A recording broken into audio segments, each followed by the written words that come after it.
Hello student, आज हम देखते हैं क्लास 11th की मैथ का 1.2 जी। 1 पॉइंट हमारी पूरी कंप्लीट हो चुकी थी। आज हम क्लास 11th की 1.2 को देखते हैं। इसमें पहला सवाल दिया गया है, निम्नलिखित में से कौन से रिक्त समुच्चय के उदाहरण हैं। अभी तक हम क्या देख रहे थे, समुच्चय के बारे में देख रहे थे, और आज हमें क्या किस चीज के बारे में देखना है, आज हमें रिक्त समुच्चय के बारे में जानना है। रिक्त समुच्चय क्या होता है? जिनका आप सॉल्यूशन नहीं निकाल पाओ, जिनका सॉल्यूशन नहीं निकले, वो क्या कहलाते हैं? वो रिक्त समुच्चय कहलाते हैं। आइए एग्जाम्पल से समझते हैं कि भाई रिक्त समुच्चय होते क्या हैं। जैसे कि एग्जाम्पल पर यहाँ पे पहला सवाल दिया गया है, दो से भाज्य विषम प्राकृत संख्याओं का समुच्चय, मतलब जिनमें दो का भाग चले जाए ऐसी विषम प्राकृत संख्याएं चाहिए। विषम प्राकृत संख्याएं आप जानते होंगे, विषम प्राकृत संख्या कौन सी होती है? 1, 3, 5, 7, 9 ऐसे करके आती हैं। और विषम संख्याएं वह होती हैं जिनमें दो का भाग नहीं जाता है। इन किसी में भी दो का भाग नहीं जाएगा। जब दो का भाग नहीं जाएगा तो विषम प्राकृत संख्याएं दो से भाज्य होंगी ही नहीं। विषम प्राकृत संख्याओं में दो का भाग जाएगा ही नहीं, तो भाई ऐसी संख्याएं कोई है ही नहीं है। जब ऐसी कोई संख्या नहीं है तो मतलब ये कैसा है? रिक्त समुच्चय है। ऐसा कोई भी विषम प्राकृत संख्या नहीं है जिसमें दो का भाग जाए, क्योंकि विषम संख्या का मतलब ही होता है कि जो दो से भाज्य नहीं हो। लेकिन ये हमसे क्या चीज मांग कर रहा है? ये हमसे एक ऐसी चीज की मांग कर रहा है जिसका आंसर है ही नहीं। जैसे किसने कहा, दो से भाग जाने वाली विषम प्राकृत संख्या का समुच्चय बताना है, और कोई भी विषम संख्या में दो का भाग नहीं जाता है, इसलिए इसका कोई आंसर नहीं है। इसलिए हम इसको बोल देंगे रिक्त समुच्चय। ये क्या है? रिक्त समुच्चय है। ठीक है, दूसरा वाला आंसर देखते हैं। तो ये वाला हमारा सॉल्यूशन हो गया है। दूसरे वाले में क्या है? सम अभाज्य संख्याओं का समुच्चय। आप जानते होंगे सम अभाज्य संख्याएं कौन सी होती हैं। सम अभाज्य संख्या, देखो सम संख्या कौन सी होती है? 2 होती है, 4 होती है, 6 होती है, 8 होती है। ऐसे करके हमारी सम संख्याएं होती हैं। लेकिन इसने कहा है अभाज्य संख्या है, तो अभाज्य संख्याएं आपको पता होंगी। अभाज्य संख्याएं वह संख्याएं होती हैं जो केवल अपने ही पहाड़े से कटती हैं और किसी भी पहाड़े में नहीं आती हैं। जैसे कि आपको पता होगा 2 है, 3 है, 5 है, 7 है, 11 है, 13 है। ये एक ऐसी संख्याएं हैं जो केवल अपने ही पहाड़े में आती हैं और किसी से भी विभाजित नहीं होती हैं। तो आप यहाँ पे देख रहे होंगे अभाज्य संख्याओं में दो एक ऐसी संख्या है जो एक सम संख्या भी है। तो क्या हमने इसका सॉल्यूशन निकाल पाए? हाँ, निकाल पाए।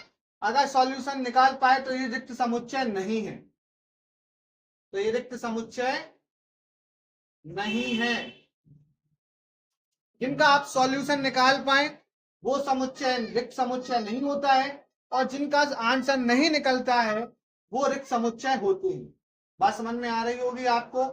जिनका आंसर नहीं निकलता है, बिल्कुल आंसर ही नहीं आता है, उसे बोलते हैं रिक्त समुच्चय। रिक्त मतलब खाली समुच्चय, इसका आंसर ही नहीं है। जबकि जिनका आंसर निकल आता है उससे हम कह देते हैं भाई ये आंसर निकल के आ चुका है, ये खाली नहीं है, मतलब रिक्त समुच्चय नहीं है। ठीक है, दूसरा वाली भी हो गया हमारा। तीसरा वाला देखते हैं। इसमें कहा गया है कि x रेशियो x एक प्राकृत संख्या है। ठीक है भाई, एक प्राकृत संख्या हो रही है, 1, 2, 3 ऐसे करके जो भी प्राकृत संख्या होगी। इसने हमसे कहा है कि x एक प्राकृत संख्या है जो 5 से बड़ी हो, मतलब हमें 5 से बड़ी संख्याएं चाहिए, 5, 6, 7, 8, मतलब कोई भी संख्या हो जो 5 से बड़ी हो। ठीक है भाई, इसके बाद इसने कहा है साथ ही x वो भी संख्या होनी चाहिए 7 से छोटी हो। इन्होंने हमें दो कंडीशन दी है। इन्होंने कहा है आप हमें वो नंबर ढूंढ के दो जो 5 से बड़ा हो और 7 से छोटा हो। मतलब x वो संख्या है, गलत हमने बोल दिया। इन्होंने कहा है कि x एक प्राकृत संख्या है, और x जो चाहिए हमें, जो इनको नंबर चाहिए, वो नंबर कौन सा चाहिए? उन्होंने कहा एक ऐसा नंबर ढूंढो जो 5 से छोटा हो।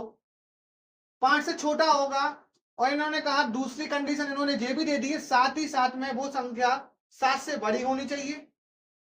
ऐसा कोई नंबर ही नहीं है जो 5 से छोटा हो और 7 से बड़ा हो। क्या आप बता सकते हैं कोई ऐसा नंबर हो सकता है? नहीं हो सकता है। अरे 5 से जो छोटा होगा वो 1 होगा, 2 होगा, 3 होगा, 4 होगा।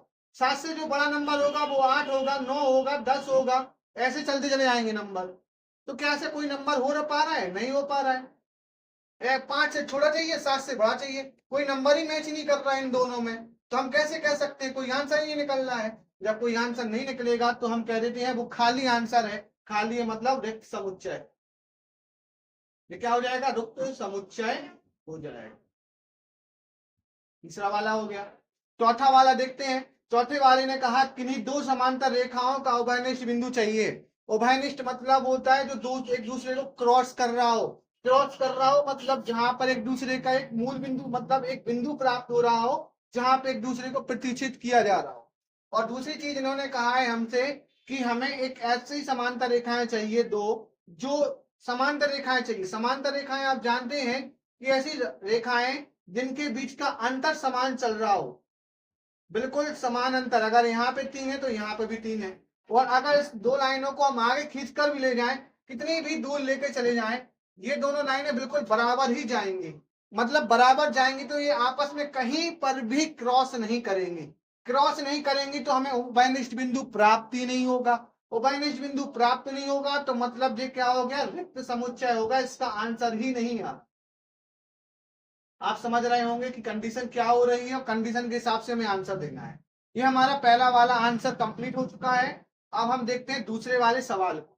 दूसरा वाला सवाल हमसे क्या कह रहा है उसको देखते हैं। दूसरे वाले सवाल ने हमसे कहा है कि निम्नलिखित समुच्चय में कौन परिमित है कौन अपरिमित है। आप यहाँ पे बहुत अच्छी तरीके से समझ सकते हैं। जिनको हम लिमिट जिनकी लिमिट हो मतलब जिनको रोका जा सके, और जिनको रोका जा सके वो परिमित होंगे, और जिनको नहीं रोका जा सके वो अपरिमित होंगे। मतलब कि जैसे हमने कह दिया प्राकृत संख्या। प्राकृत संख्या डॉट डॉट डॉट डॉट करके आगे बढ़ती जा रही है, मतलब इसको हम रोक नहीं पा रहे हैं, ये आगे तक चल रही है, इसको बोलेंगे अपरिमित। लेकिन अगर हमने बोल दिया 10 से कम प्राकृत संख्या है तो मतलब 1 से लेकर के आपको 9 तक की संख्या लिखनी है, और इनको हमने बाउंडेशन करके रोक भी लिया है, इसलिए इसको बोलेंगे परिमित। मतलब जिनको हम लिख सकें और जिनको हम रोक सकें वो परिमित है, और जिनको हम रोक नहीं पाए चलती जाए उन्हें अपरिमित कहते हैं।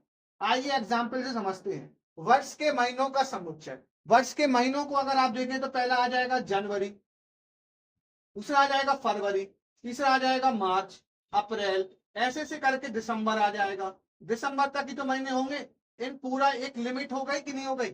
मतलब जनवरी से स्टार्ट होगी दिसंबर तक खत्म होगी, मतलब इसका एंड होगा। जिसका एंड होता है वो परिमित है, जिसका एंड नहीं है वो अपरिमित है। आपको समझ में आ रहा होगा। महीने का अंत होता है दिसंबर पे और दिसंबर इसका एंड है, तो ये क्या है? परिमित है। आंसर हो गया पहले वाले का, ये परिमित है। दूसरा वाला बोला 1 2 3, 1 2 3, क्या इसका कहीं एंड हो रहा है? नहीं हो रहा। ये डॉट डॉट करके आगे तक चलता जा रहा है। जिसका एंड नहीं हो, अंत नहीं हो, उसे बोलते हैं अपरिमित। आपको समझ में आ रहा होगा। अब ऐसे हम तीसरा वाला सवाल देखते हैं।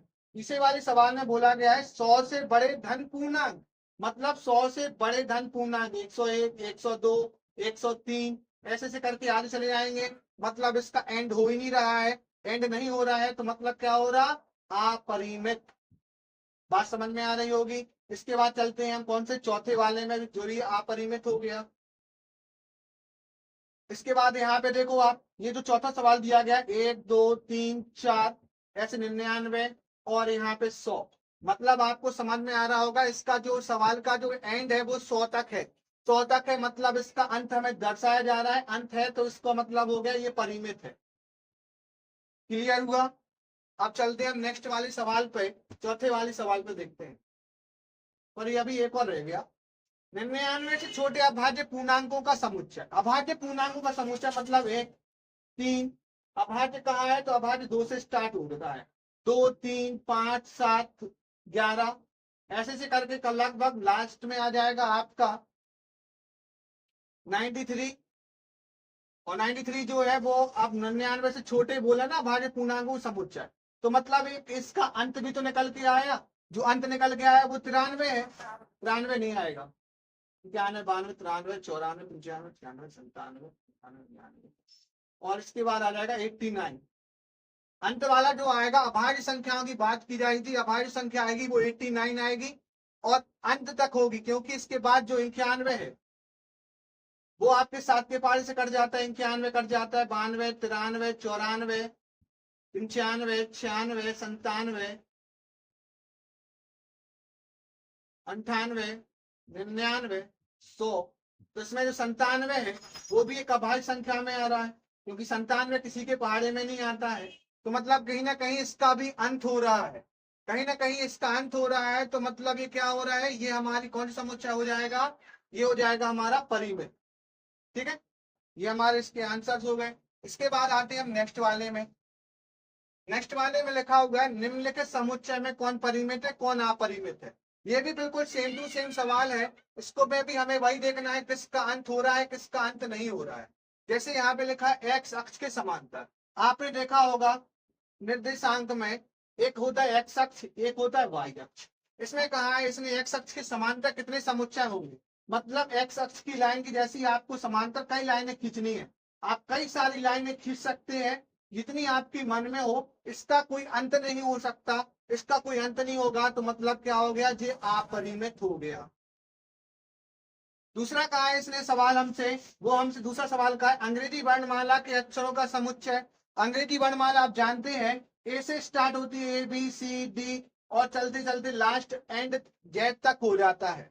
जहां इसका अंत हो रहा है, अगर अंत हमारे सामने आ रहा है तो वो क्या हो जाएगा, परिमित हो जाएगा। ठीक है भाई, यहां तक हो गया। इसके बाद तीसरा कहा है उन संख्याओं का समुच्चय जो 5 के गुणज हैं। 5 के गुणज है मतलब 5 का भाग जा रहा हो उनमें, 5, 10, 15, 20 ऐसे से करके कई सारी संख्या है जिनका भाग 5 में जाता है, अर्थात इसका कोई अंत नहीं आ रहा है, इसका कोई अंत ना आए तो उसे बोलते हैं अपरिमित। ऐसे यहाँ पर भी चौथा सवाल का है पृथ्वी पर रहने वाले जानवरों का समुच्चय। पृथ्वी एक गोला है, आप जानते हैं ना कि पृथ्वी जो है एक गोला है, का आकार गोला है। अब इसमें कहीं ना कहीं एक लिमिटेशन में ही तो क्या होंगे, जानवर होंगे, जितने भी जानवर होंगे इसी में ही तो भरे होंगे पूरे, इससे बाहर तो कुछ है नहीं, इसी के अंदर जितने भी भरे होंगे सब इसी के अंदर होंगे, मतलब एक लिमिट हो रही होगी। लिमिट हो रही है तो इसका मतलब ये क्या हो रहा है, एक परिमित है। मूल बिंदु 0,0 से होकर जाने वाले वृत्तों का समुच्चय, ये मूल बिंदु हो गया। मूल बिंदु से आप कितने भी वृत्त बना दीजिए, क्या इसकी कोई परिमित है, मतलब कोई बाउंडेशन है, नहीं है, अर्थात ये क्या हो गया, अपरिमित हो गया। इस प्रकार से हमारे 1.2 के 3 सवाल कंप्लीट होते हैं। इसको अब आगे वाले सवालों को नेक्स्ट पार्ट में देखेंगे। आज के लिए इतना ही, ठीक है।